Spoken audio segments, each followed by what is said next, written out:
History is usually written by those who possess absolute authority. To leave a permanent mark on the world, the formula has always been simple: amass a massive army, conquer your neighbors, or accumulate unimaginable wealth. 2,000 years ago, influence was measured in bronze and steel. Emperors wore conquests on their chests, enforcing their will with a sword. To shape the destiny of millions, you needed a throne. You needed a crown. You dictated the laws of civilization from the top down. Yet the most recognized figure in human history possessed exactly none of these things.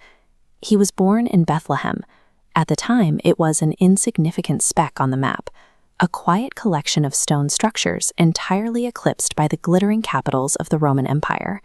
He grew up in Nazareth, another remote Mediterranean village.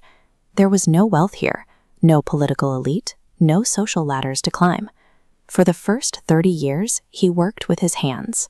He didn't study in prestigious schools or inherited a political dynasty.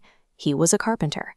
How does a laborer with zero political capital, who spent 3 decades cutting wood and stone, end up building a legacy that outlasts the empire that ruled him?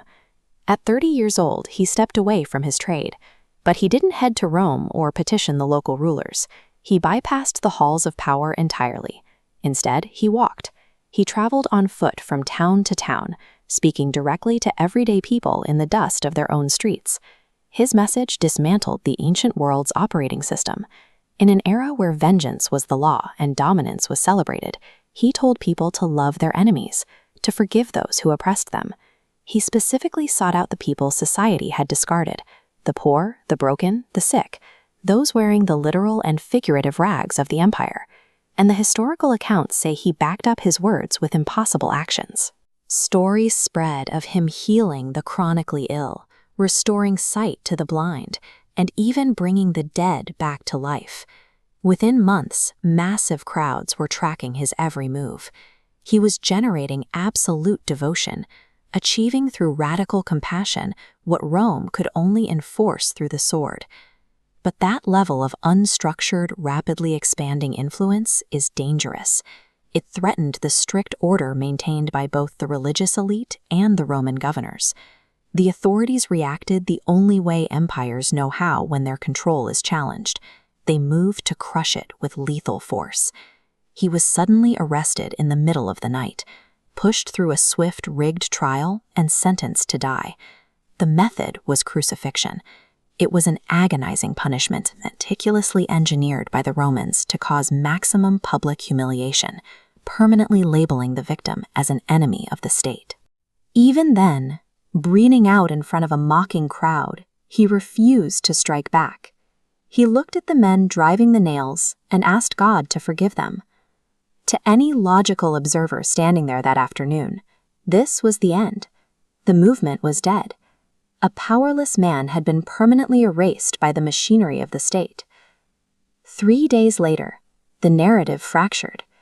His terrified followers suddenly emerged from hiding with an extraordinary claim. He had risen from the dead. Look at this map of the ancient Mediterranean. That single claim created a solitary point of light right here in the Levant. Over the following centuries, that light expands. It crosses borders and oceans, sweeping through Europe, North Africa, and Asia. While the invincible Roman Empire that executed him eventually crumbled into dust, this movement accelerated.